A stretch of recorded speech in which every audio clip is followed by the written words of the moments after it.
আসসালামু আলাইকুম রাহমাতুল্লাহি ওয়া বারাকাতুহু। প্রিয় দিনী ভাই এবং বোনেরা, আজকে আমরা জানবো জিলহজ মাসের খুবই গুরুত্বপূর্ণ একটি ইবাদত, সেটা হচ্ছে তাকবীরে তাশরিক।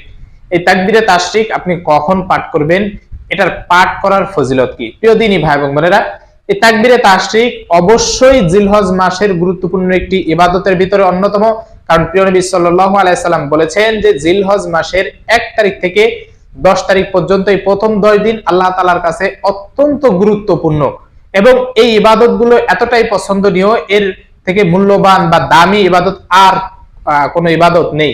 অতএব প্রিয় দিনী ভাই এবং বোনেরা, এই ইবাদতের ভিতরে 9 জিলহজ ফজর থেকে নিয়ে 13 জিলহজ আসর পর্যন্ত একটি ইবাদত হচ্ছে এই তাকবীরে তাশরিক।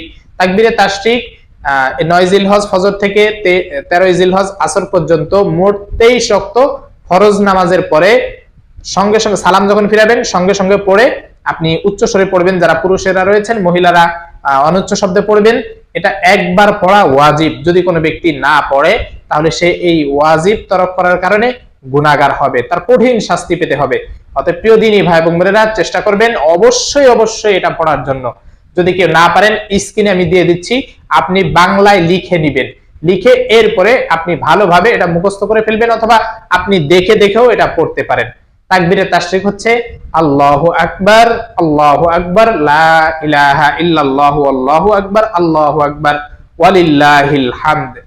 এই তাকবীরে তাশরিকটা আমাদের সবার পড়া দরকার, কারণ অত্যন্ত গুরুত্বপূর্ণ। হতে পারে আল্লাহ তাআলা এই তাকবীরে তাশরিকের ওসিলায় আমাদের নাজাতের ব্যবস্থা করে দিতে পারেন।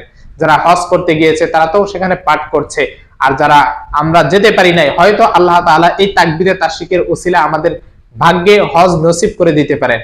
কোন ভাবে আল্লাহ তাআলা হজ নসিব করে দিবেন সেটা একমাত্র আল্লাহ তাআলাই ভালো জানেন।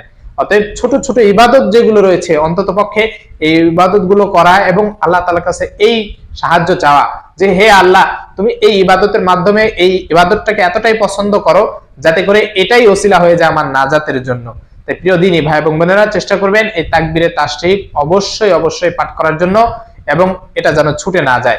কোনো ব্যক্তি যদি নামাজ কাজা হয়ে যায়, সে জোহরের ওয়াক্ত পড়তে পারলো না, কোন একটা গাড়িতে, বাসে বা ট্রেনে রয়েছে সে, তখন সে করবে, যখনই সেই কাজা নামাজটা পড়বে সঙ্গে সঙ্গে ওই কাজা নামাজের পরে সালাম ফিরাবে, যখন সঙ্গে সঙ্গে সে তাকবীরে তাশরিক পড়ে নিবে অবশ্যই। আল্লাহ তাআলা আমাদের সকলকে এই ইবাদত করার তৌফিক দান করুন, তাকবীরে তাশরিক পাঠ করার তৌফিক দান করুন। আমিন ওয়া আখির দাওয়ানা আলহামদুলিল্লাহি রাব্বিল আলামিন। আসসালামু আলাইকুম ওয়া রাহমাতুল্লাহি ওয়া বারাকাতুহু।